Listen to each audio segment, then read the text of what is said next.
జై శ్రీరామ్. రామాయణంలో కైకేయి చాలా క్లిష్టమైన ఆలోచింపచేసే పాత్ర. ఆమె చేసిన ఒక నిర్ణయమే మొత్తం కథను మార్చేసింది. బలాలు, బలహీనతలు కలిసిన ఆమె స్వభావాన్ని ఇప్పుడు పరిశీలిద్దాం. శౌర్యం.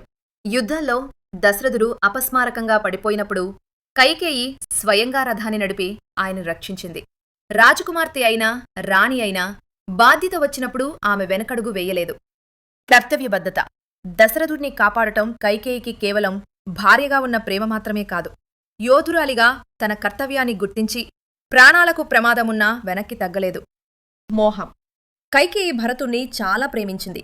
ఆ ప్రేమతో పాటు భయం, అసూయ కూడా కలవడంతో రాముడి గురించి ఆమెకు తప్పు భావన వచ్చింది. ప్రభావిత వ్యక్తిత్వం.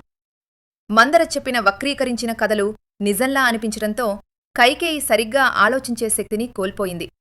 ధర్మం తెలుసు, కాని దాన్ని సరైన విధంగా ఉపయోగించలేకపోవడం. సంకల్పబలం. ఒకసారి వరాలు అడగాలని కైకేయి నిర్ణయించుకున్నాక ఆమెను ఎవ్వరూ ఆపలేకపోయారు. పశ్చాత్తాపం.